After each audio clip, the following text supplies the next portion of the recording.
meeting.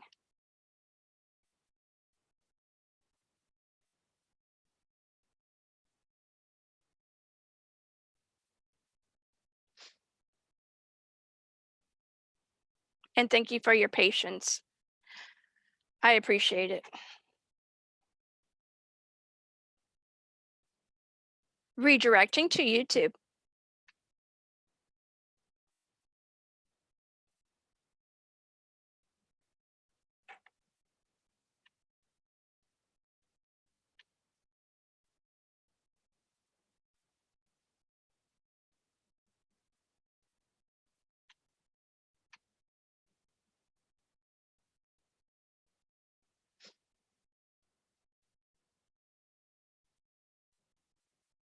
And we are live on YouTube. And good, I got the sound down off of that. Learned that from the first time going around on this thing. When I did my show last week, I kept hearing myself as an echo, and I'm like, what the heck is going on with that? So I found out that if you're going to use Zoom and you're going to pair it with YouTube, you have to turn off the sound on your YouTube channel so that you don't hear yourself in dual stereo. Welcome to the Daily Grind. And usually on this channel, it's Zombie Palooza Radio Live. But y'all know things are messed up. I mean, they're so messed up that I'm taking my coffee and I'm putting that into it. I'm serious as a heart attack. And in this, my hubby bought me a new troll cup. You can't, I don't think it says keep calm, but I don't even know way, shape, or form calm. And I'm usually at least kind of sort of calm. So today I have an amazing lineup. You guys are going to really, really enjoy this. We have JoAnn Hess here. She's going to talk a little bit about screenwriting, and she's going to talk a little bit about some of the films she's worked on, and maybe we might be able to have her talk a little bit about television production and some of the things that she's worked on with that, and anything else that is off the top of her head. We have with us for the very first time, we have Norman Barry here. He's an actor, and he's going to be representing actors out there in the indie field, and we're going to talk to him about some of the other bigger projects that he has worked on. Very exciting, very interesting, and I'm really thrilled to have him on. And then we have here Rebecca Hill, and Rebecca Hill is in a company called Worded in Fire. And I moved back in my chair because I thought that was on my screen. But Rebecca Hill, Worded in Fire, check you out. All right, that background was made by Alexa Wayne. And all right, so what I would like you to do is you can all go ahead and unmute your mics. I'm going to have y'all say hi to each other, and then I'm going to start the show. Hello. Hello. Glad to be here. Hi, how you doing? Nice to meet everybody. JoAnn, Rebecca, it's a pleasure. All right, so we're going to start off with, well, the lady that's at the top of the hill next to us. We're going to start with JoAnn Hess. JoAnn, what I'd like you to do is give me a little bit about your background. I'm going to give you like about 15 minutes. I want you to talk about who you are, what it is that you do, like, you know, where your perspective is coming from, what you've done, and a little bit about what you're working on now. And then I'm going to go on to Norman, and then I'll hit up Rebecca Hill. Go ahead, JoAnn. Great. Hi. Well, hi. Great to be here. Always love talking to you, Jackie. Thank you. I am a screenwriter. I've been working at it professionally for over 10 years. I write for television and features. I have about 12 projects in various stages of production right now. I'm working with producers in England, in Australia, in Los Angeles, on various projects. I mostly work in crime, drama, thriller area, but I've also done comedy, and I'm working on a fantasy family film soon. So I try to run the gambit a little bit. I currently am working on several projects. Of real note is 2 of my crime drama films are scheduled to be filmed this year. Cookster is the prequel to Devil's Dandruff, and that's scheduled hopefully in May if it still sticks. Who knows with what's going on these days. And Devil's Dandruff is scheduled to start production in September in London. So hopefully we can stick to that schedule. Yin Yang and the Treasure is the martial arts fantasy film, that $13 million film that is scheduled to hopefully go into pre-production in July. So we're real excited about that. I will also work on doing some television projects. I have one in LA that is based on a true story. I have a couple I've been working on as well, and one that I'm working on with London Productions, which is a sci-fi story, which has been pitched and kind of is, got some attention from ABC Europe. And so we'll see how that progresses in the future. Absolutely. Thank you for that. I am letting people know that we are live on YouTube, and there is chat and all of that included on there. So if you are listening, I just put up on the Facebook page that we are live on the YouTube. So if you have any questions for any of our guests, I will make sure to get them over. What is it like for you as a creative in the current situation that we have now? Before the virus, you had a lot of different projects that you were working on, and you could go and you could physically go and talk with people, and you could lead your very productive life. Right now, what are you doing to be able to maintain your level of interest that you have in your projects, and how is this affecting you or not affecting you? That's a great question. First of all, like I said, I do a lot of projects all over the world. So I already am on an internet-based production schedule. I talk to people on different time zones. I do all my work, via the internet. So that has not changed, given this situation. What has been interesting in the change is that, since other people can't do their jobs, that are kind of everybody's, sequestered at home, everybody has some more free time than they used to have. So they're kind of coming at me from all directions, where I used to have some free time where I could work on a project and then put it aside and work on other projects. No, you're home. They know they can reach out and this thing right here. Oh my God, I am literally having to section out 2 hours per project and telling them they have to schedule and get in my schedule, or I can't handle the day.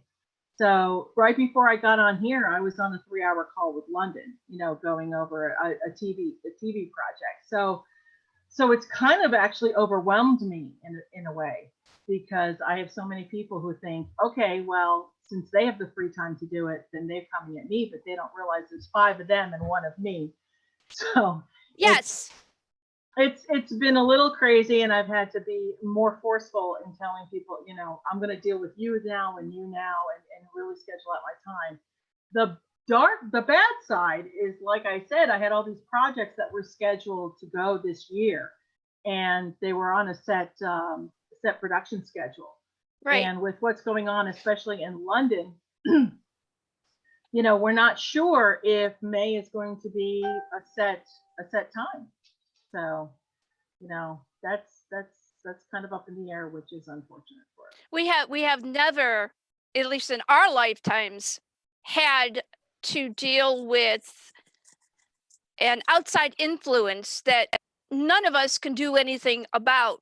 And as creatives, I have seen some of my creatives, and everybody that's been on my show is my creative.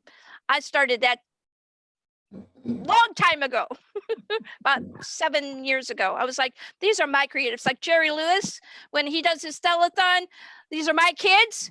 Well, you're my creatives. So when I have some of my creatives writing on their wall that they have just like reached a block where they're just so overwhelmed with daily life and the fear of even going outside or going to see their relatives or any of that, it can cause something that's even more profound than writer's block. And I would have never thought that there was anything that could be like that, so profound, but there obviously is. And it's called COVID-19. There's So, some depression that's going on with people being stifled. yes, Usually if you hit a wall, you can at least go out, go for a walk, or just do something else to try to get yourself through the barrier. That's not available to you anymore. So sometimes that can be a block to being creative. What I'm finding too is um, this thought that we have to be overproductive because we have the time. So that puts a little bit more of a strain on us to be super productive when it's really not necessary. You know, that is another part also from what I've been looking at of a part of depression. That super overdrive kicks in because you're somewhere in your hindbrain you're like, I can fix what's right in front of me. I just have to find more things to do, and I have to connect more, and that drive to really connect with people is kind of weird for some of us, because I mean, I know I'm extroverted, but I'm one of those people that they call it ambivert. I'm I can be very extroverted, but I need that introvert time. I need that time to be able to go, okay, I need to be able to breathe. I need to be able to uh, figure out where I want to go next. And that seems to be all screwed up for me right now. yeah, well, there's just so much going on, and it's what I'm finding too is I got a household of people, and that's not usual for me. Oh my. I mean, it's a constant thing. Usually I can have my point of time during the day where it's quiet and peaceful and I can really focus. Well, now we're kind of all on top of each other. I mean, right now I've had to move my office literally into my bedroom because I have, the schools are closed, the colleges are empty, so everybody's home. We're going to So talk a little bit. Thank you for that. We're going to talk a little bit more about that. But now we're going to go over to Norman Berry. Norman Berry, this is your very first time on any of the shows that I have created, and I want to welcome you to show. And so what I would like for you to do is who you are, what it is that you do, and what your perspective is, what you've brought to the plate, and the kinds of things that you do now, and how a little bit about how you're dealing with COVID-19. All right. Well, first of all, thanks a lot, Jackie, for having me. JoAnn and Rebecca, it's a pleasure being on the show with you.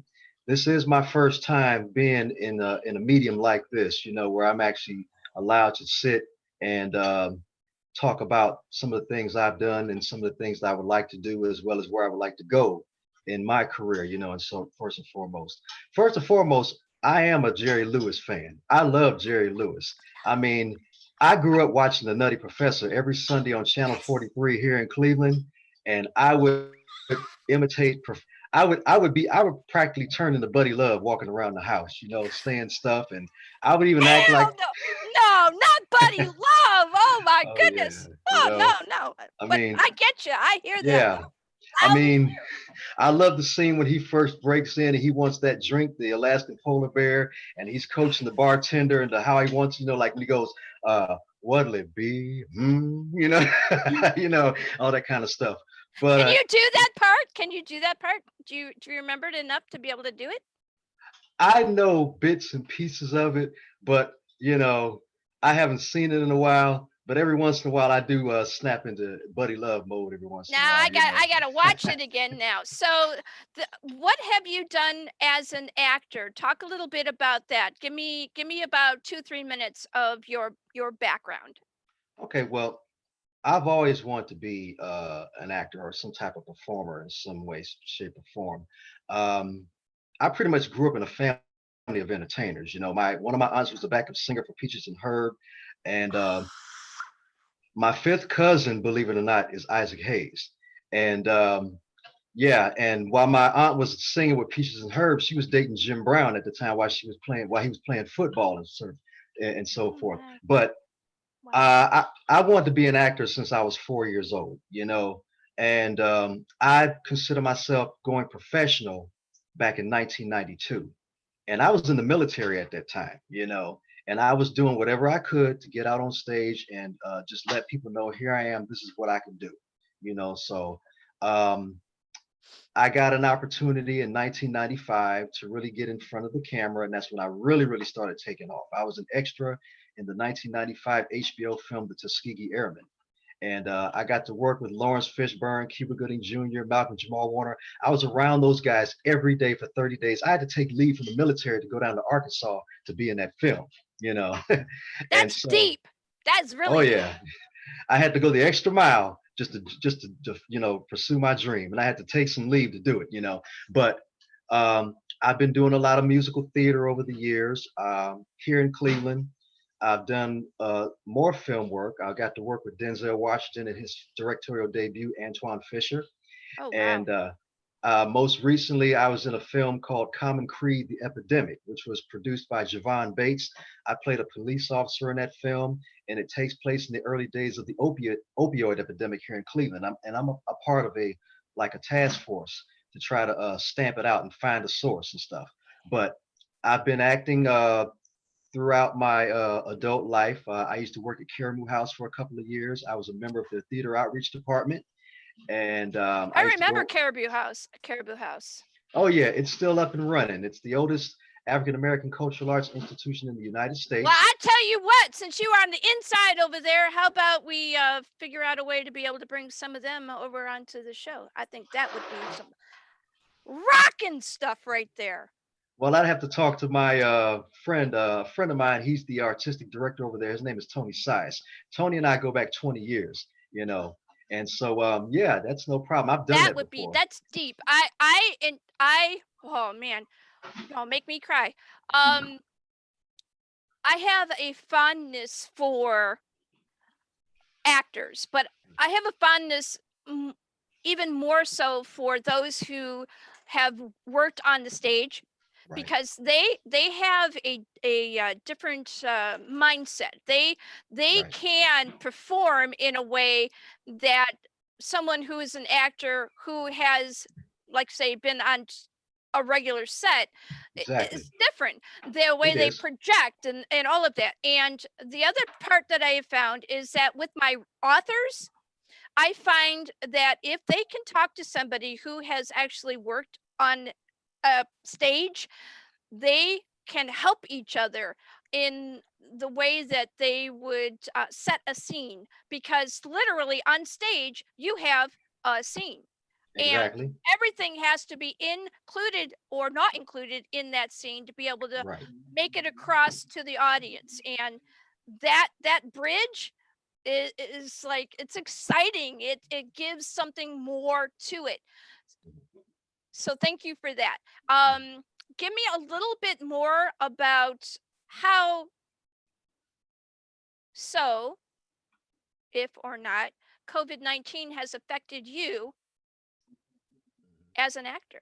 Well, I think that it has not only affected me as an artist, but it has affected the creative community in Cleveland as a whole and the world for that matter. Because right now, everything is on hold, everything is at a standstill. Even if you look at the film industry in Hollywood, a lot of films that were in production prior to this have been put on hold. Some of them to a later date, some of them indefinite. You know, so right now, nothing is really happening right now unless you're doing something on your own to keep yourself going until the gates get open again and you can go out there and do what you were doing before all this started, you know? So yeah, that's pretty much where we are right now. We're in limbo right now. We as artists are in limbo right now, you know, until this thing Yes. blows over, you know. Yeah. So what are you doing? Give me like one or two things that you're doing for your own mental health, Mhm. peace of mind as a creative to be able to keep you on that at least part of that upswing? Okay. Well, aside from being an actor, I'm also a dancer. I'm also a singer and a poet, and I'm also a writer myself, and I'm also a martial artist. So Yes. I can incorporate a lot of that into my craft. So um, with JoAnn being a writer, I can understand where you're coming from when it comes to your writing and all the things you have to deal with to get things out there and stuff.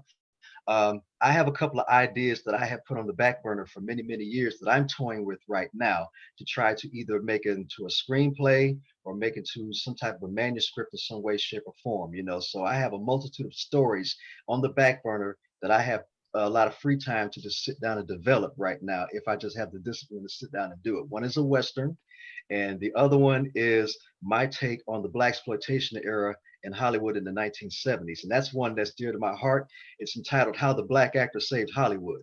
And it takes place around that changing time in the 60s when we were coming from the big budget musicals and you had the Vietnam War going on and all these other things. So African American actors and actresses at that time were put into the forefront to keep money generating in the business. Yes. So they made roles that made them iconic, that made them famous, but infamous at the same time. And it's kind of like my way of playing with that whole time period and so forth. So my writing keeps me busy. Uh, I work on reading my books because I read a lot of books. I read a lot of books by David Mamet, Uta Hagen, and so forth. So I stay up on my craft literally, when I'm reading and writing. And every once in a while, I find myself sitting around memorizing some of my old scenes from some of the things I've done, and working on my volume and my diction and so forth.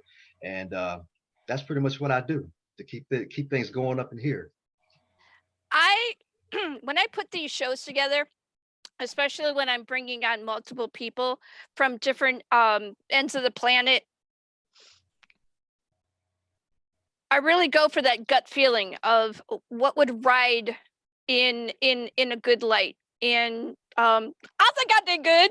Because watch this, watch what happens next. We're going to bring on Rebecca Hill. Rebecca Hill, my goodness, I met this lady, has it a year, 2 years? It feels like it's been longer. It really does, because we've been through some stuff. Yeah, listen to what she has to say, and I think you're going to like what you hear. So thank you very much, Norman Berry, for that, and we're going to be.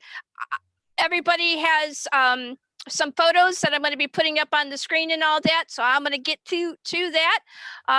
Got some cool stuff going on. Adds a little bit more to their story, and then I'm going to have y'all talk to each other and ask questions and things like that. So as we're moving along, we have Rebecca Hill. I'd like to see that wonderful backdrop you have. I know, which way do I go? I don't know which way. There, she went completely gone. We have Worded in Fire. Worded in Fire is an inspiration of yours. First, though, I want to welcome you to show. Second of all, you're welcome. Thank you. I want you to say who you are, what it is that you do, and your perspective of the kinds of things that you've done before, and then what you're doing currently. And I'll shut up now and let you go. Go ahead. So I'm Rebecca. It's great to be on here with both of you, JoAnn and Norman. I am an editor and social media manager. So I have been working with the indie community for the last probably 10 years. So I have I've actually lost count of how many books I've edited at this point, and I've done anything from comic books to academic works. My background is in history. I have both a bachelor's and a master's in history. So military history is kind of my thing. So Norman, you're talking about the Vietnam War, and I'm like, yep, right there with you. Oh, yeah. Some of my favorite stuff here, but I'm also an avid crime junkie, JoAnn. Okay. So I run the gambit of a little bit of everything, and I like to keep things fresh because I tend to get bored very easily, and Jackie can tell you that. Because we'll be talking, and I'm like, oh, I'm doing this and this, and I've got my hands in this, but I just recently finished editing a book that is coming out in April. It's called Lucifer's Rebellion, which is actually being pitched for television. So I'm very excited for that one. It was a definite labor of love. I am not going to lie. But when it comes to editing and when it comes to social media, especially for the indie community, you have to interact with the author. You have to interact with that artist because your vision is what I'm putting out there.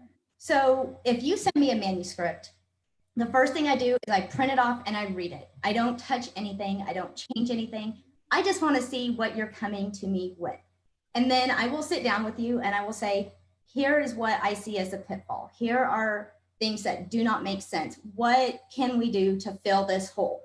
Any holes, anything like that, I will bring it to your attention. So I call myself a comprehensive editor because there are several types of editors out there.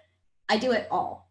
I look at everything. And so one of the authors I'm working with right now, she has a carte blanche card that I pull all the time. And so if I find something that doesn't make sense, I rewrite it and then I send it to her.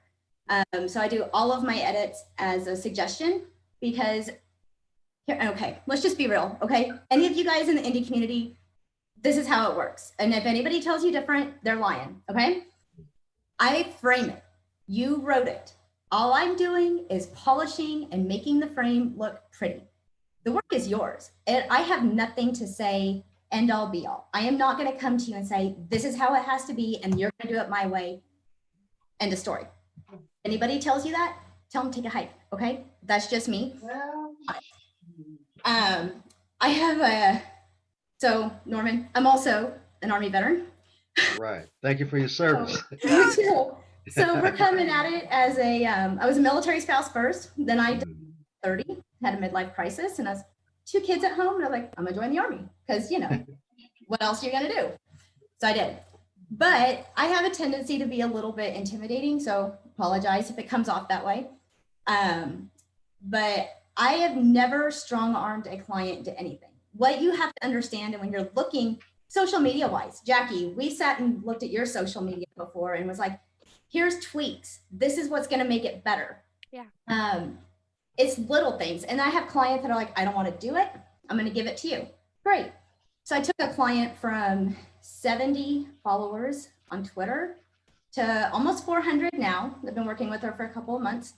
And then I took her from about 2,000 impressions a month. This month we're over 60,000. Yeah, she was this one I think is an author. Yep, she's an author, indie author. And so basically it's, hey, let me help you promote you. What did you put out? How can we improve? What can we do to make it better? Everything goes through the client. I mean, and people are like, oh, well, I'm going to do this and you have nothing to say about it. No, that's not how any of this works. So when you're writing and you send me a manuscript, I will look at it. I break it down into sections. So as I'm working on a section, when I finish it, I send it to my client. I don't hold books for ransom. I don't hold material hostage. That has happened before. The only time I'm ever going to do that is if you don't pay me. I'll send it to you. But let's be honest, we're all working for something, right? Right. We're we have had that conversation about getting paid what you're worth. And if you go out there and you've been doing it for a while, I've been and you editing can for 20 years. yeah, if you can, and this lady here, she is extremely modest. This woman has worked for some of the biggest companies for social media out there. And y'all have all bought something from at least 2 or 3 of these major companies that she has done social media for. This woman knows what she's talking about. And even if I might not always agree, she's right most of the Did I ever lead you wrong? Actually, I have looked at between JoAnn and the conversation that we had last year that I will never forget about, where she just she looked at me right in the face and says, you want to do this, you better step up your damn game. And I'm doing what I can. I think I'm getting there. but JoAnn, man, when that conversation, she basically just laid it out, because I told her, I said, I feel like I'm going around in a damn circle, and I need to get out of that circle, and I need to go someplace else, and I need to do it now, because I was at a critical point. Then when I started talking to you about some of the things that you were doing, I was watching your pages. I was watching the kind of stuff that you were putting out there, and I'm like, I think I can learn from this. And the other part of it is, I know y'all here have some incredible information that you have gleaned throughout the decades of experience that you have had. But there's always somebody better. There's always somebody that can bring it in a different kind of a way. And Right. if you listen to the people that are here on this platform, you will be able to take your work, and you'll be able to at least get it to that next level. So Rebecca, when you get a client and you get their body of work and you start looking at it, how long does it take before you get some sort of a turnaround? Because one of the things when I was working with a with a private publishing house, there was always that client that would say, that's great, and I want to work with you because I know that you're really good, but what kind of a turnaround?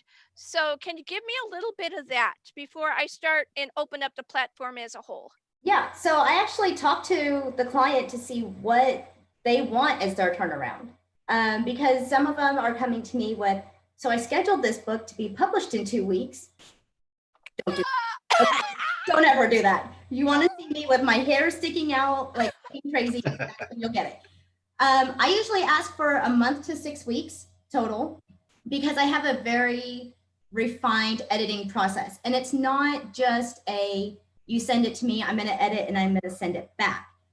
How it works is, as I go through each section, I hit each section 4 to 6 times, depending on the level that's needed. Some books maybe need 2 or 3, but I always do 4 or 5, because you want to make sure you're not missing anything. Everything has to flow. And so as I finish this section and I move into the next, now granted, keep in mind, I've already read the book. I know what's coming. So as I'm moving into sections, I make sure everything fits together. And so as you're editing the first section that I sent you, and I'm editing 2 and 3, I can come back to you and say, okay, we've talked about this pitfall, but we need to change it here because it just doesn't really fit. I try to do all of this before we actually sit down to start the editing process, so we don't have to have these conversations in the middle. But every now and again, things need to change just because it just doesn't feel right. 4 to 6 weeks is my turnaround, if not sooner. All right, so I want to let you guys know, and y'all that are on my Zombie Palooza Radio Live page, are you ready for this? This is just some crazy stuff. Let me see if I can get a sound effect that these numbers are off the charts. 807.7 thousand posts reached. Nice.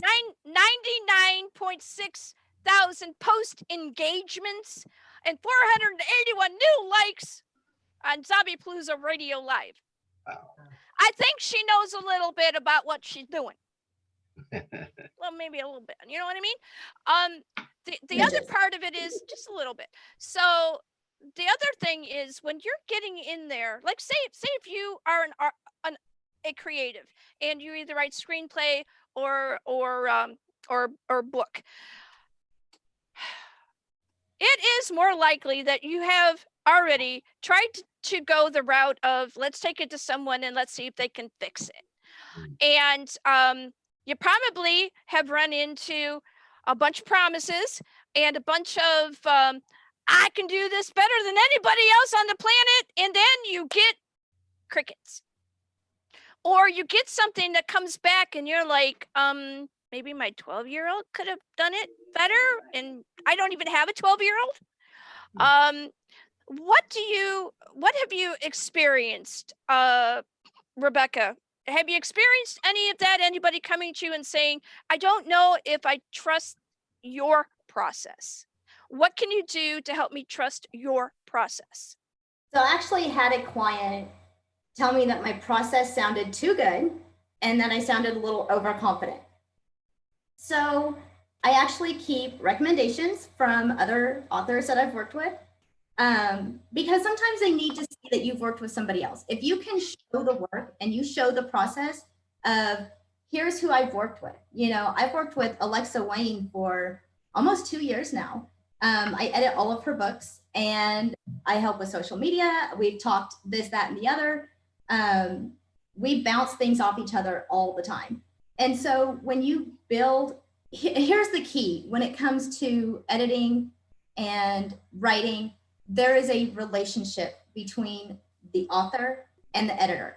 And a lot of people pass this off as it's not a big deal. It's a huge deal. And you're trusting me with something you wrote. Norman, if you write a book and you send it to me and say, I want you to edit this, you're trusting that I'm going to give you my best work. Okay. You know, you are trusting that I'm going to turn it from what you've written into a polished piece of work that is ready to send to somebody to query or to self-publish yourself. Okay. That is, you are expecting a finished piece of work. It's kind of like screenwriting. You know, you want that finished piece of work when it's done. All right. So building the relationship, and that's where it starts. So before I start, like I have authors that I've worked with once that we still talk. They are still, how's it going? How are you? You build the friendship and you build the trust so that there are problems, i.e. I get sick. Does happen. I have children that are germ goblins. Okay. They bring everything home. I get, every now and again, I get something. And there was one point where I was down for 2 weeks. And I do not work when I'm sick because that leads to bad things happening. Okay. Okay. So, but I am very honest. And that's, I think, something that you don't get from a lot of editors is that they will ghost you. They quit responding. They quit telling you. Whereas if something happens and I'm like, hey, like I just moved, here's what's going on. You know, bear with me while I'm dealing with moving to a new house, living in a hotel, having children and schools now not being in session. Things are a little bit slower. People are understanding if you're honest. If you lie and ghost them, they're not going to ever trust you. All right. So JoAnn, what do you think about some of the conversation that has been going on and how does it reflect within the industry that you work in? Well, I certainly can sympathize with Norman. I mean, that's definitely what's happening, you know, with the productions that are on a standstill. One of my producers, as a matter of fact, he works on he's going to be working on Picard, so he just got his first call to work on it because they're doing some pre-production stuff, but otherwise, yeah, nobody's doing anything. So it's really hard, you know, especially a creative, you know, when you're expecting to be with other people. That's really been really hard for everybody. I know I had some things going on that had to be canceled too. What I'm really interested is with what Rebecca was talking about, because I am a social media moron. I mean, I just don't have any patience for it, you know. So, and I'm wondering, because, you know, I have some films coming out. It could be a big deal for me. I do have one producer that even found me on Twitter. So how about somebody like me who doesn't have necessarily a product? Okay, how do I promote myself, you know, on social media and try to get, I mean, you know, because I just don't care about talking about what sandwich I ate, you know, the other day. You know, I just, you know, and it's kind of selfies. You know, I'm not, you know, that kind of person. So I'm actually not a selfie person, so I try to get it. But I think when it comes to what you do, this is what I'm working on. Here's where I'm frustrated. And it's finding that niche, because on Twitter, on Facebook, Instagram, whatever platform you're on, there is a niche that you fit into. And so having that work of, here's my upcoming project. This is what I'm working on right now. And so you take it and you start building in those pieces, but you have to mix in some fun, right? You got the memes and you've got the haha, oh my goodness, check out the hungry hippo people from the UK. I don't know if you guys saw that. That's huge. I shared that on a client's page, and that, I think, was like some of my highest reach, honestly, for the month. But they People like that kind of thing, but they also want to know what you're doing. So here's what I'm working on. Oh, my project is fixing to end and I'm going to be looking for new projects. Actors, screenplay, you know, you start plugging those pieces in, you start finding new work. Cool. You're bringing people to you in essence. Yeah, She- it's not always easy because sometimes your projects are confidential. So what do you do with that, Rebecca? When and I know that she has, I am not privy to the things that she is doing. And if I was privy to it, I wouldn't be putting it out here because I like her and I want her to come back. Thank you. But what do you do with a client that is up at that top of that food chain that is working on these high profile things and they still want to do social media? What would you do for them? So I find workarounds. What can you share? What can you talk about? Like NDAs, I'm still bound under NDAs from past jobs I haven't worked on in almost 2 years. You find the pieces that you can talk about. You find things that, for easy, working on a huge project right now, details coming when I can share. That's not breaking anything, but that gets people watching your page because now they want to know. Because by nature, people are curious. So you have to build that suspense. You're building the, I really want to know what you're doing. What are you up to? So JoAnn, if you put out working on this huge project, cannot wait to share it with you. Details coming soon. You can pull that out for 6 months if you want to. Still working on huge project. Oh my goodness, major development. Cannot wait to share it with you. And then and you know, that sounds like a little soundbite, but I'm going to tell you something that I have found on my wall here. When you do that, they're like, they see the thing come up, bing, and they're looking and they're like, and they are nosy. They are nosy, and you want them to be nosy. So you give them, it's kind of like doing a burlesque show. I don't know if you've ever seen one, but the whole idea is to do a little bit of peek and a little bit of this, and you're not really showing them anything, but they're thinking you're showing them something, and they feel privy to that. And that I find is if you give them a little bit of that, they're going to be like, I want bees to honey. They keep coming back because they want more. So when you get ready at the end of your project and you're ready to share, then you say, hey, tune in Showing my pictures. for a huge announcement because I'm going to be able to spill the beans on what's going on. And people are going to be like, I've been watching this for 2 months now. It's like Kim and what is it, Kanye? I don't know. I don't watch reality TV. But now people want to know. And so they're going to be tuning in to be like, what is JoAnn up to? Because she's been baiting us along for 1, 2, 6 months with this huge project she's working on. And then you give them a little bit of a, oh, maybe a topic or maybe a little piece like if you love crime TV, this right. would be right up your alley. You're not going to want to miss this. She knows what she's doing. Yeah. She knows what she's doing. Just like you know what you're doing, just like Norman knows what he's doing. This woman here, if y'all don't talk with her after this show, I don't know.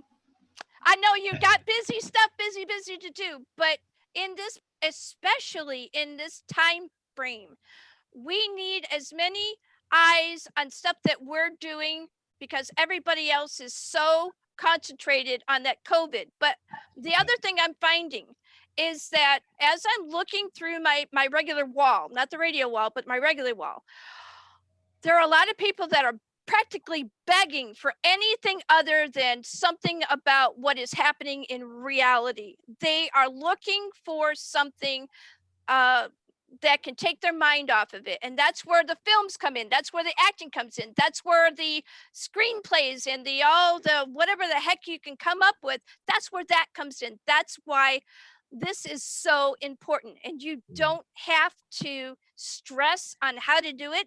If you got something and you're like, I'm kind of curious, I wonder if this would play out, come to me. If you don't want to go to Rebecca. But I recommend that you have a conversation with her, and I tell you what, if you start seeing results, then you might want to have a longer conversation with her.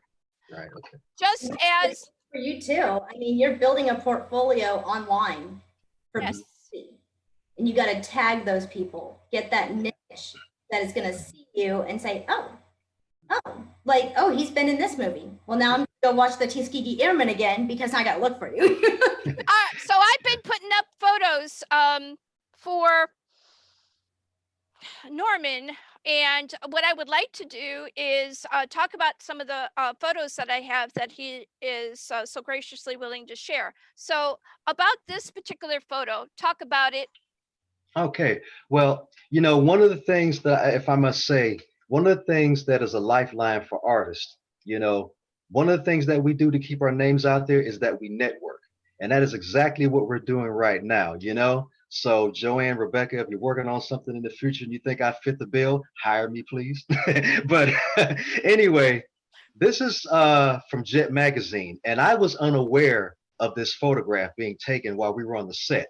This is from the HBO film The Tuskegee Airmen, which was done in 1995. It was directed by Robert Markowitz, and we were at Fort Chaffee, which is in Fort Smith, Arkansas, the same base where Biloxi Blues and A Soldier's Story was also filmed. Now, basically, that's me. Pretty much, I'm the shortest guy in the picture, so I'm not that hard to find. Walking behind that guy, Lawrence Fishburne, I'm pretty sure you know who that guy is. And it was a very it was amazing for me to even know that photograph was taken, let alone put in a magazine. And it was the first time I was ever in a magazine, even though I was a background guy, and I was still in the Army at that time. I was stationed at Fort Sill when I did that. So I had to drive, yeah. So I had to drive from Lawton, Oklahoma to Fort Smith, Arkansas for 30 days to be in that movie. And it was and half of the guys that you see back there behind me were stationed at Fort Sill with me also.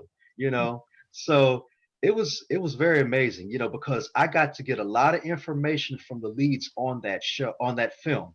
And one of the actors, Mekhi Phifer, if you know him, that was his second film. So I got to work with Mekhi Phifer very, very early in his career. He had just finished making Clockers for Spike Lee at that time. So I got a lot of information from a lot of the leads that were very gracious to share that information with me and inspire me to keep moving forward. All right, hold up. Let me see what else. I know it's my first rodeo, so I don't know what the heck I'm doing over here. So oh man. All right, so let me get out of the way if I can and talk a little bit about this photo, please. Okay, now that was taken in 2003 when I was still working at Caramoo House. That was done during the centennial for the writer and poet Langston Hughes. We were celebrating his 100th birthday that year because Langston Hughes got his writing career started at Caramoo House when he was a junior high school kid at Central High School several blocks away. And we were performing, acting out some of his poems before a crowded house. And that was the very first time I was on the front page of the Cleveland Plain Dealer for anything regarding acting. And I was very proud of that. And I got a standing ovation for that. And with my fist up in the air right there, as soon as I raised my fist in the air, there was a roar of applause. And my co-star right there, my co-actor right there, her name is Eva Withers Evans. We both work together at Caramoo House. She lives in Las Vegas right now. She's still doing it. And it was a very outstanding moment for both of us. I got one more, and then I'm going to go over to the picture that I put up for JoAnn a little bit earlier. Let's see. I'm going to go over here. That one. There you go. All right. Now, this Dang, one is. Look at you looking all kind of put together, and you're about ready to bust somebody's cap. Now, this one I'm very proud of because this is the first time I had ever been on screen or done anything with my acting in 15 years since moving back to Cleveland last year. Now, I left Cleveland in 2004 to go back into the military and finish my career. So now I'm retired. I'm retired military now. I spent the last 8 years living in Louisville, Kentucky, but I moved back last year, and I pretty much picked up my career where I left off. And I'm trying to reintroduce myself to a new generation of talent that has since come into the fold since I've been gone. But basically, that is from a scene from a film called Common Creed, The Epidemic. And I think I mentioned this film previously. My role in that film was Officer St. Clair. I was the member of a tactical police squad trying to track down uh, heroin dealers during the height of the opioid epidemic in Cleveland.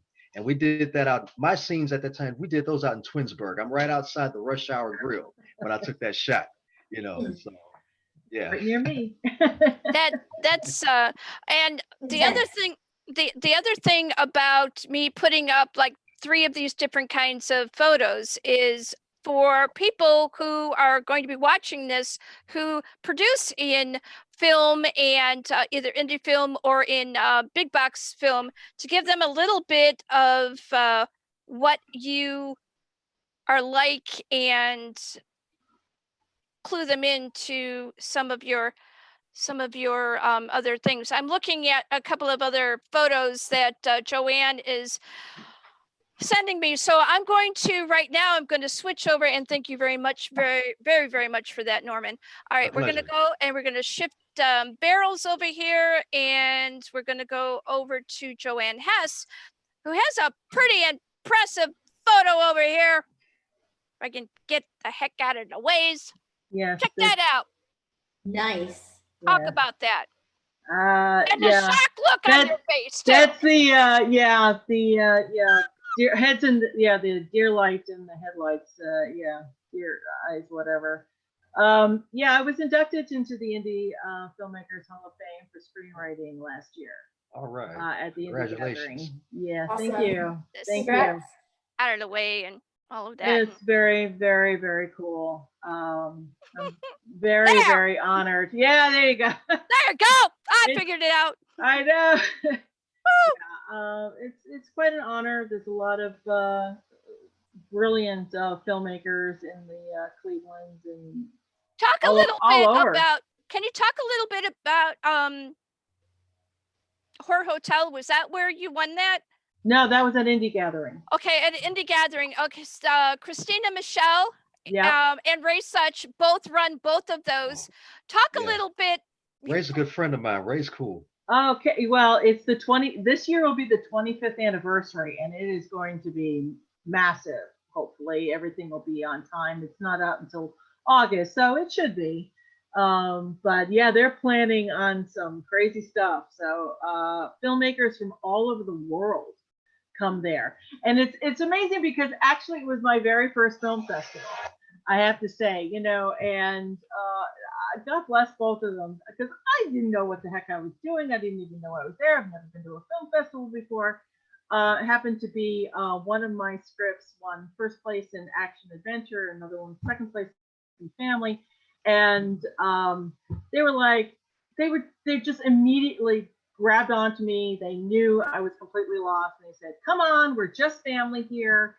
And it was so true, and I have been with them ever since. Just that is, no matter where I am or what I'm doing, that is a go-to festival for me. Great filmmakers, quite a huge, vast array of different genres and different styles of filmmaking, and they're really open to all kinds of filmmakers, no matter, if they're artsy or they're more commercial, cinematographic. I just the whole presence is just family, and I absolutely love it. Here's Cookster. get out of the way here so they can see that. Yes. Ta-da! Yes, that is based on the true life story of Jason Cook. This is his younger years. It's a prequel to The Devil's Dandruff, which is our big film that's supposed to film in September. This one is supposed to film hopefully May, June in London for release this year. And really excited about it. Awesome. And I have one more. That would be The Devil's, If you want to give me a little bit of soundbite, either on Horror Hotel or any of, how about your experience as someone who goes to these conventions and is not able to do that right now? Oh, that's stifling, because like you said, Norman, about networking, That's Yeah. the place to go, is the film Okay. festivals for Oh yeah, networking. definitely. Yes. Between actors and directors and screenwriters. Um, I mean, I have people that I've met at film festivals years ago that I still talk to. Still, Mm-hmm. we trade scripts together. We talk about genres. We talk about what's going on in the industry, and not being able to have that one-on-one contact is Mm-hmm. really inhibitive Yeah. Yeah. of being creative. You I'm know. not able to get the whole thing on here, Oh but go yeah, ahead and that's a say big what one. say what the name is and all of This that is fun stuff. this is the Devil's Dandruff. This is a $9 million film that is going into production hopefully in September.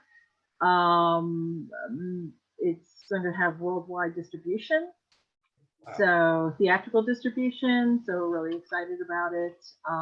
Good. I think filmed at Pinewood, not Pinewood, but it'll be filmed in London, and I can't say yet who is going to be in it, but we're talking to some big name actors, and it's about the life story of a gangster runner who kind of figures out that that lifestyle is not what it's cracked out to be, and he has to decide what he's willing to pay to get out of it, what price he's willing to pay. I really like that. I think that is like super uber cool, but I got like a huge flash going on in the background of this. I am going to use this as a teachable moment. I hope you do not mind. Yeah. When I bring things up onto the green screen, I need to have them in a horizontal way. Things like posters and whatnot, because they're on the vertical, they'll get all kind of hacked and all of that. Although the coloring on here I love, and the stuff that's going on in the background is really cool. But we want to be able to see as much of what that project is, and so it's really, really important to be able to do that. All right, so I have talked with you on a number of subject matters. What I would like to do now is open the floor for at least one topic that you want to either express about yourself, or as a creative, or something that is going on in the world that you have learned that is useful to you as a creative. And I'm going to start with Rebecca Hill. Well, I think what's going on in the world right now with COVID, everybody having to social distance and whatnot, I think right now we're seeing how social media and the online community, such as the indie community, is going to be more beneficial in the long run, because people are starting to take note. They have time. They're home. They're reading. I'm a huge reader. I love my books. Don't get me wrong. I've got books everywhere. I have time to read again. And so I'm rereading books I haven't read in 30 years, or I'm finding new ones in the indie community. And so I think right now, because of COVID, this is a great time for the indie community to really make their mark. All right, so we're going to go over to Norman. Norman, same question. Okay. Well, as far as I'm concerned, in my opinion, I think really what's going on right now gives everyone an opportunity to sit back and slow down for a minute and maybe reassess things that were going right or were not going right, and what can, like Rebecca knows this. Right now, we are what we used to call in the military an AAR period, an after action review period. What we did right, what we didn't do right, and what can we do to what went wrong, what didn't go wrong, and what can we do to make this better. So the fact that we as performers and artists can't have that physical contact and that interaction right now, because we as we need that, because it helps us hone ourselves creatively, emotionally, and physically, and so forth. So I mean, it sucks right now, don't get me wrong, but I think it's giving us an opportunity to sit back and reassess things and look at what's going on out in the world, and looking at what's going on within ourselves, and how we can become better people, better human beings, and make the human race in the world better for that part, Thank you very much. Yeah. Now we're going to go up to JoAnn Hess. Same Wow. same question. I certainly like the slow down part. I'd Mm. like that to happen. So I'm going to try to make that happen a little bit more. A couple things. Certainly I think we can reassess where we actually need to be. We don't actually need to be in certain places, like hmm you got to be in LA. You got to be, we can see that through networking and through the interaction we have on the internet, that we don't necessarily have to be in one particular place to be creative and Yeah. do some Yeah. amazing things. So I think that is a great eye opener. One thing. Number two, I think it's really, really cool what people are doing on the internet, to express their creativity.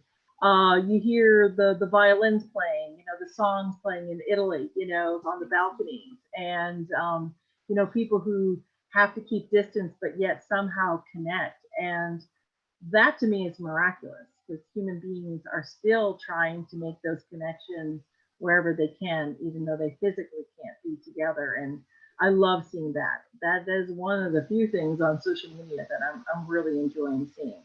People doing their songs and expressing themselves or doing soliloquies or reading Shakespeare's sonnets, online. I would never in a million years think that Patrick Stewart would be reading sonnets, but the stuff you can learn from that man It's just awesome. It's awesome. Yeah. and You the know- other part is his voice is so soothing.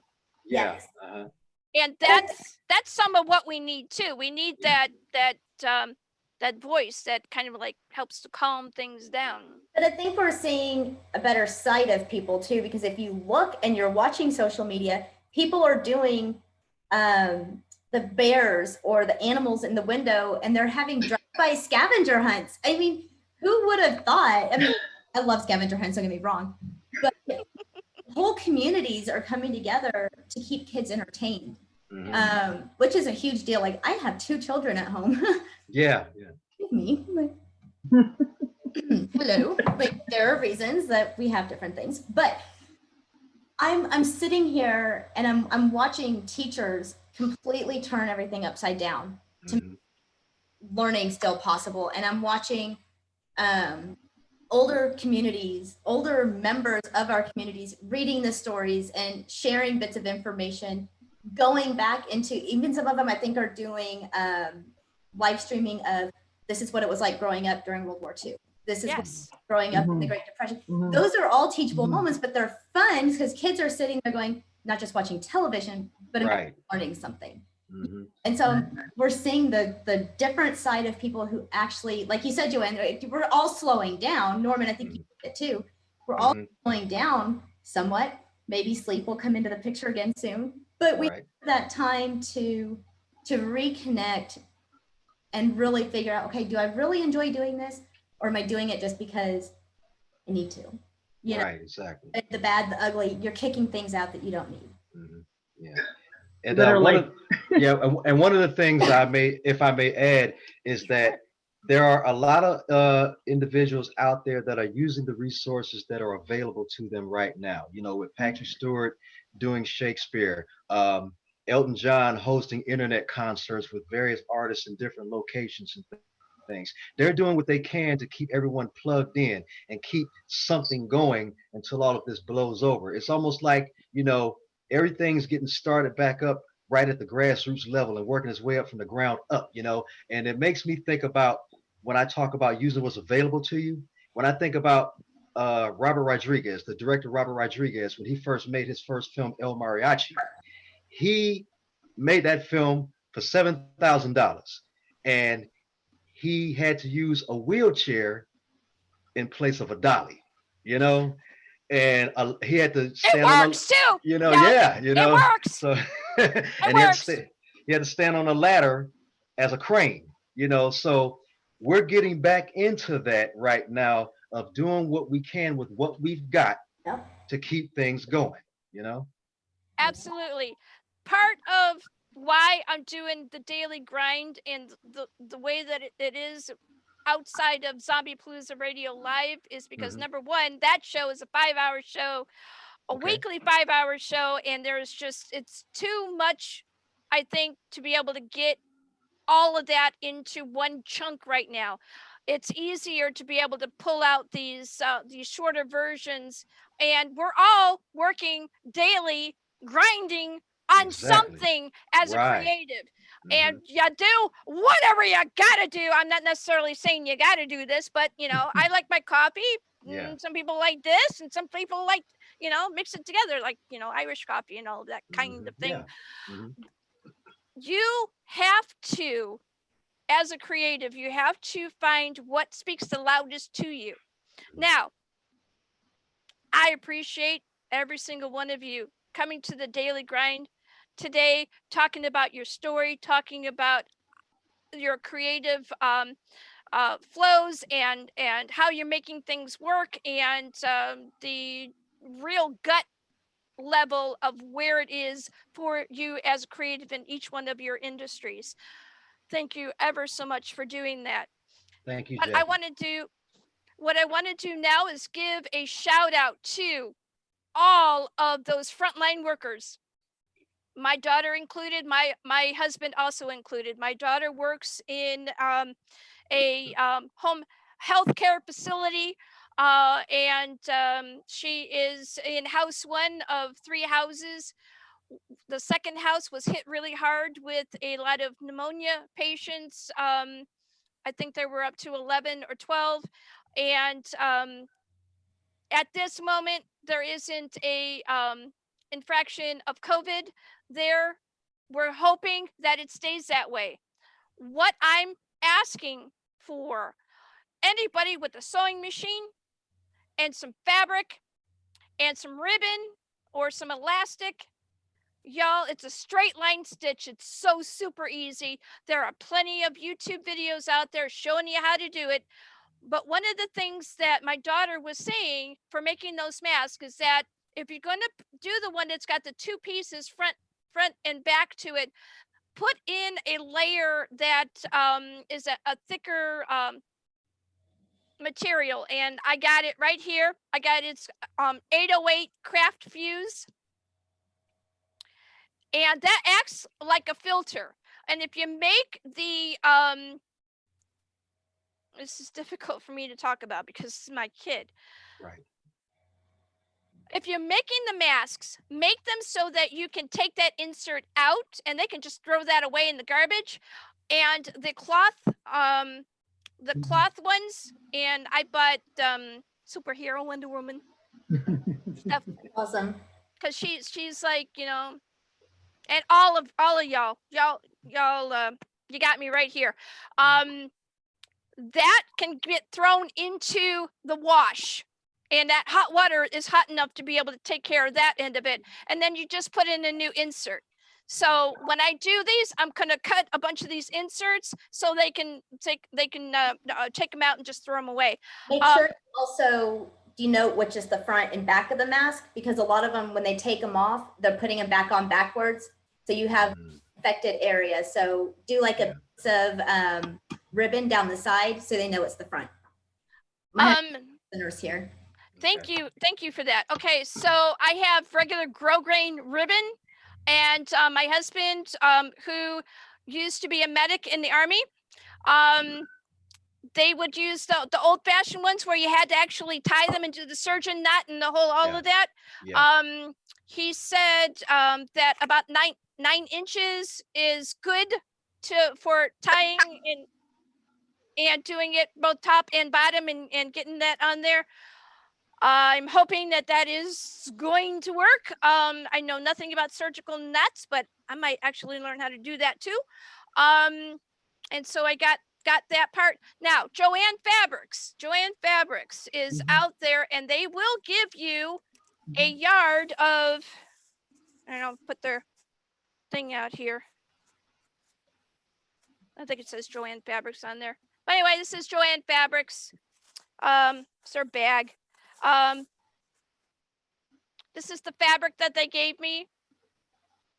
It is a yard of just regular fabric, and if you call ahead, and you say, hey, I want to make masks. Just let them know how many bags you want to pick up. There's no ribbon and there's no elastic in any of that stuff. But on their site, JoAnnFabrics.com, they have a how to put this thing together. And I have not actually looked at that part yet, but we were going by a JoAnn Fabrics today. And so I decided to go and stop there and get some more material. Do what you can. If I was going to say, if you can't do anything, that is so wrong, because there is something you guys can do. Nobody is ever helpless. If you don't have a sewing machine, then you can find something else to do. You can put up posts.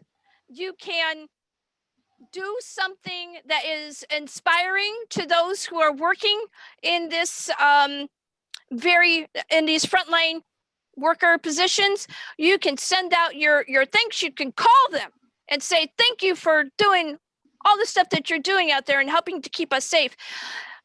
And the biggest thing y'all can do is stay in your house. If you've got to go out and get food, we all need to eat. We are biologicals. You have to eat. You have to have gas in your car, especially if you're a frontline worker and you've got to get out there and do. Stay 6 feet away or go 6 feet under. It's your choice. And it might not be you that's going 6 feet under. It could be Granny, whoever. Or, you don't want to be thinking about any of that stuff. So please, and when you come home, just take care of yourself. Go take a shower. Go, take your clothes, clean them. Do what you need to do. Mm-hmm. I woke up today to find out that Chris Cuomo has the infection. Yeah, I heard about that. And I'm going to tell you straight. After the conversation I had with my daughter last night, up until the wee hours of the morning, who said that they had to start reusing masks because, shortage and all of that. There was a thing that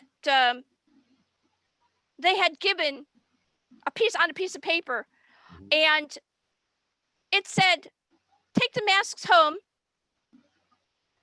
put them in the oven for 3.5 hours on a particular temperature, and it will take care of it.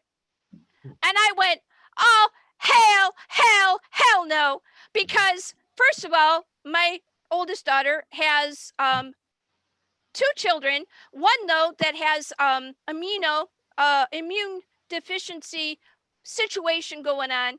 And as soon as you cross that line into your house and you got that, I don't care if it's in a bag or what, that begins the whole process of, oh, hell no. So that was why I went and decided to go and, get these and pull that out and get the dust off of it and do what I can to be able to at least try to do something. I am in the process of trying to get her an N95 mask. If there is anybody that is listening to this show and has the ability to be able to get 1 or 2, that's all I'm asking for right now. And be able to get them to me so that I can get them to her, that would really, really be amazing for me. We do kind of sort of have a line on maybe being able to get 1, but I don't know if that's going to happen or not. These are really, really serious times. But if you're in your neighborhood and you got a hospital, you got a healthcare center, you got any of that, and you got a machine, you got something you can do. Also, can I just interject real quick? Check on your single nurse friends if you have any, because I have one that we're really good friends. They have pets. Offer to keep the pets because they're working really long hours right now. Take them meals. You can set them on the porch and you have to go feed them. Pick them up groceries, drop it at the porch. Those are things that'll help. So for our friend, because we were actually neighbors for over a year, so we are her backup, and if she gets sick, to take care of her pup. And I keep in touch with her. What do you need? What can we do? Just talking to them, check on them, make sure they're okay. Single, married, doesn't matter. I mean, obviously your single friends probably need to be checked on more as married couples have somebody else at home that can, reach out and say, hey, they need help. But Right. Anybody that's single, nurse in a nursing career, check on them. Absolutely. There is always something y'all can do. So nobody is ever completely and totally helpless. Think about what you have right in front of you. Like our friend Norman here has said, I used to have a neighbor that would tell me when I was really young, she would tell me because she lived through like the Great Depression. What do you have right in front of you? And now we have the internet. If you've got some stuff and you don't know how to put it together, there's YouTube. Oh yeah, definitely. Yeah. Figure it out. All right. On that note, what I would like to do now is have y'all say goodbye to each other and any final words that you might have so that we can go ahead and close this out. Well, I'll go first. How's that? I wish you guys both massive success and lots of good luck. And I hope you guys stay healthy during our social distancing. Same to you. Yeah, same here. Nice to meet you both. Pleasure. You too, JoAnn. Okay, well, once again, Jackie, thank you for this opportunity. It was it was a great opportunity for me, and to also continue to network, as I said before, so I hope in some way, shape, or form down the line, we continue to correspond in some way, shape, or form, and see what goes from there. And I also want to compliment you and applaud you on your show, Jackie. The Daily Grind, the title speaks for itself, because I just want to put this out there now.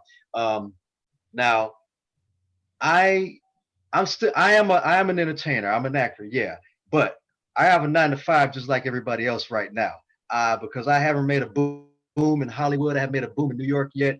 I'm not even a local celebrity in Ohio yet, because I'm in the process of reintroducing myself to the scene here. So I make my living otherwise, but I've always considered myself first and foremost an artist. So I'm out there. Yeah, but I am out there literally grinding, just like everybody else, and so once again, thank you for that, and pleasure to meet you guys, and I hope we talk again. Yeah, I'd love to keep in touch with both of you. Yeah, same. Amazing as always. Thank you. Thank you. All right, so this has been the Daily Grind, and we appreciate any comments that you have. I am going to be putting a page together on Facebook since I got some time to do that, and I am also always seeking a new guest to be able to bring onto the show. So if you have anybody, send them over. You can send a message to me. I don't have any, I have no Gmail. I am like the worst social media on the planet when it comes to the Daily Grind, but I'm going to be working on getting that stuff up there so that you can message me. Y'all can message me though directly on my Facebook wall, and Zombie Palooza Radio Live does have a messaging center there too. Thank you ever so much for all of your time, all of your stories, and y'all gonna make me cry. I appreciate you all. So that is another edition of the Daily Grind. Thank you very much for coming, and thank you for listening. Please like and share. God bless everybody. Bye, guys. Bye.